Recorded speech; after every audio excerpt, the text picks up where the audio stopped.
Hello YouTube, it's Rob, Maxwells Grass Cutting Services based in the northeast. Hope everybody's well and having a great day.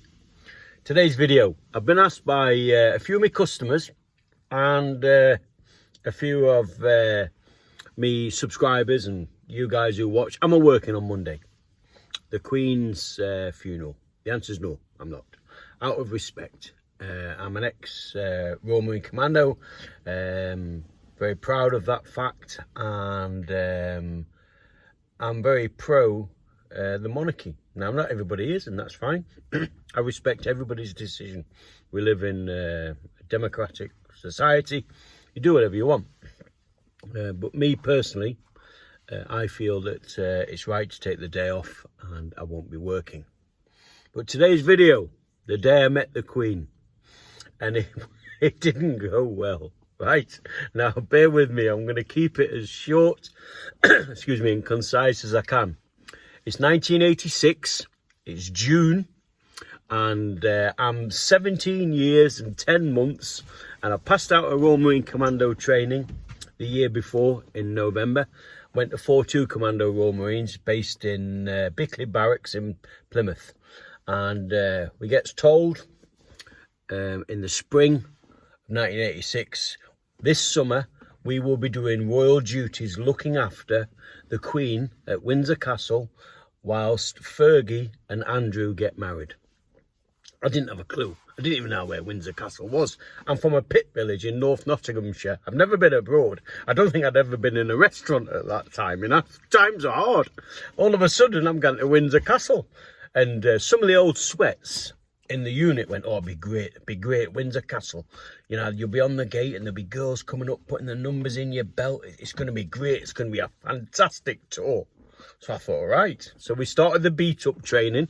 Bearing in mind, I'd only passed out recently, so I was still quite good at drill, as young Marines were. But some of the old sweats, the Falkland veterans, they'd never put the blues on and the #1 uniform for years. And they put their beef on, so they had to get new gear. And we got what PIF helmets measured up there, like big old helmets, weighed a ton.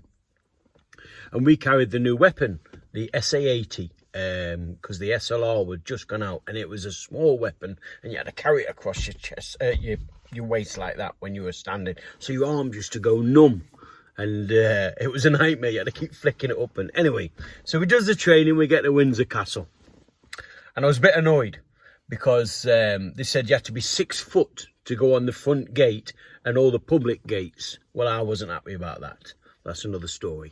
So I'm 5'8", right? And we had to go. And I was as tough as they come, and I was fit as a butcher's dog. And I thought, this isn't fair. But we had to go to the secret garden, and that's where the Queen's quarters was. But the thing is, it was boring because sometimes you didn't see anybody during your 2 hours. You had to march up. You spent 2 hours on the sentry box, and then you came back. You had 2 hours off. And then 2 hours on, 2 hours off for 24 hours. And you got 24 hours off another troop kit. And it went like that for months. And it was canny. But the Queen's Garden, the secret garden, if anybody knows Windsor Castle, it's right at the top where the circular building is. That's the Queen's accommodation, personal accommodation. She comes downstairs, she comes through an arch, and then you're out onto a beautiful garden. And just to the left of the arch is the sentry box. And there's always my tour was a Royal Marine on there 24/7, and you had a weapon, and you had rounds, ammunition, and you had your bayonet, and your job was to protect the Queen and to protect that nobody come through that arch. So you'd march up, the corporal would march you up. There'd be a gate with a Ministry of Defence plainclothes police officer on that gate carrying a weapon.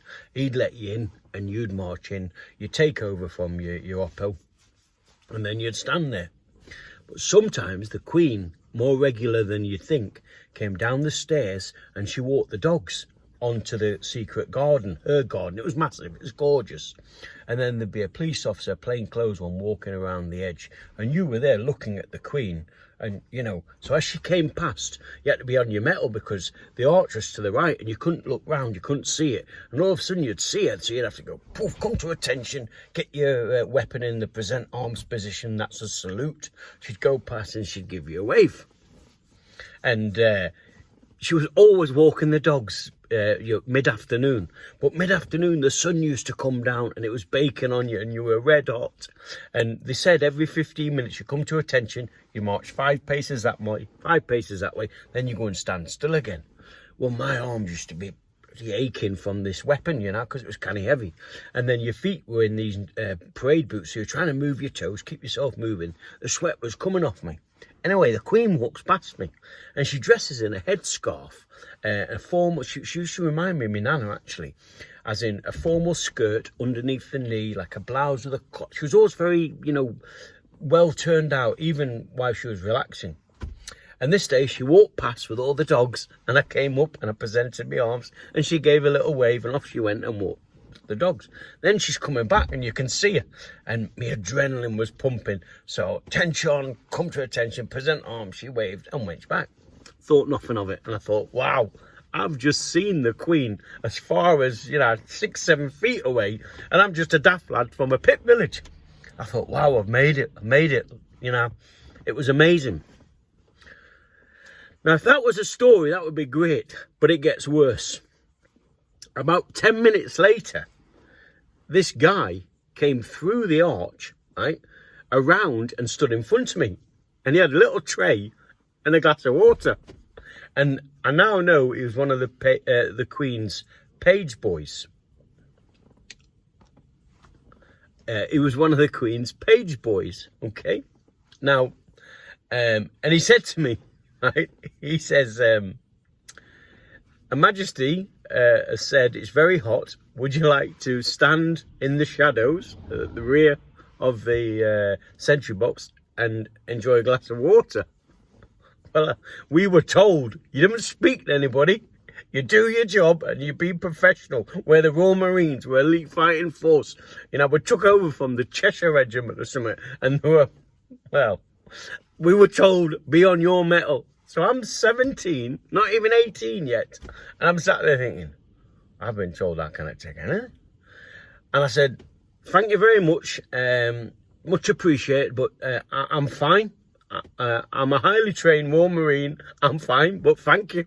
And I stood there. And off we went, right? And then I started to panic. I thought, oh, what have I done? So I thought, just leave it, Robbie, just leave it. So the 2 hours passed. My oppo relieved me. I went back to the accommodation to have me 2 hours rest. And the day went on. And then the next day, we were in the accommodation just chilling in the barracks. And the sergeant comes in. And he said, right, get these barracks cleaned up. The company commander and the sergeant major are coming for a visit. So we all thought, they're just coming to check on the welfare, make sure we're doing a good job. And just lay down the law. That's what they did, because they were in charge of 3 troops, and 1 troop was looking after Windsor, 1 troop was at Buckingham Palace, and 1 troop was at the Tower of London. And they used to go around all the troops, making sure everybody's okay. Anyway, so we all had a bit of a tidy up, and then we're just chilling on the beds, you know, reading the newspapers, doing what we do. There was no phones back in them days out like that, computers and out. Nobody had out like that.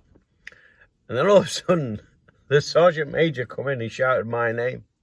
Well, I went, my heart nearly stopped. Oh yeah!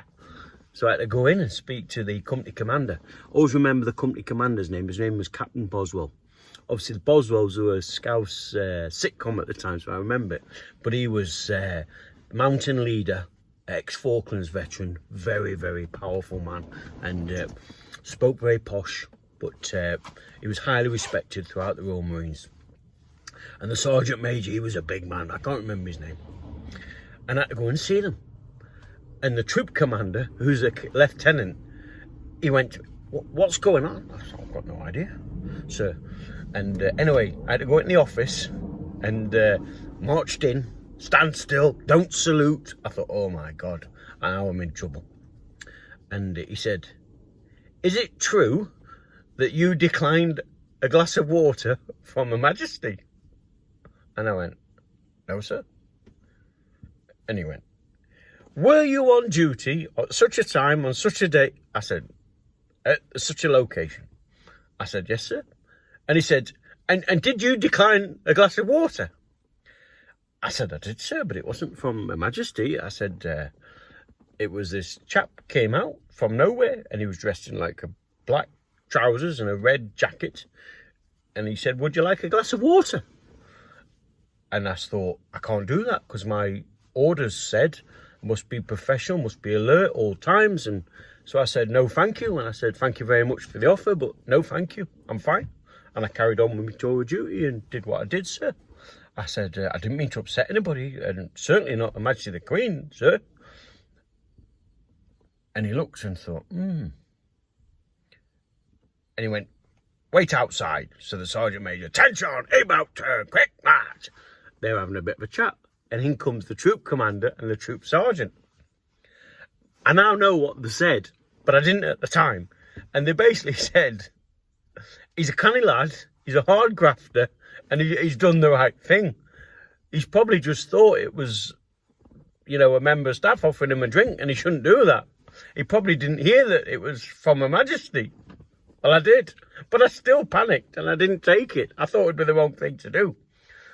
So the Sergeant Major comes outside, they're all stood there, in march salute. Oh, that's a good thing. That salutes. Bump down.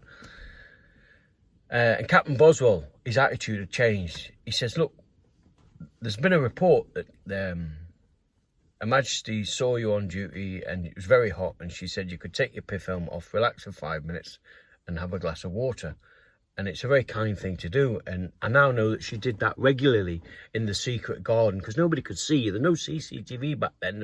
It was just eyeballs, there was always armed guards on duty. And I said, I'm really sorry, I didn't know. I said, I did, but I thought I won't lock cough in that job. And I said, I didn't know. I said, I was just thought I was being professional, I said, I'm proud to be a Royal Marine. I said, I'm not some daft pongo. I says, and I thought it would be wrong to do it. I really do apologise. And Captain Boswell had a bit of a smile. Anyway, tension, about turn, quick march. Sergeant Major comes following out. He says, come here. And he put his hand out. He shook my hand. He said, well done, son, I'm proud of you. He says, keep being professional. And I said, okay. And he always looked after me from then on. And off I went. And the lads are like, what's going on? What's happening? So I told them the story. They went, you're daft as a bush. Why didn't you just take the drink? I said, I was scared I'd get in trouble. I thought it was a test, So anyway, a couple of days later, hot, I'm in the same position. Chap comes down, no water. But he said, would you like to stand in the shadow? Because the sentry box casts a shadow, because we appreciate it's really hot. He didn't say it was from Her Majesty. I went, yes, thank you. And off I went, and he gave me a bit of a smile as if to say, you're the daft idiot who turned down the glass of water from Her Majesty the Queen.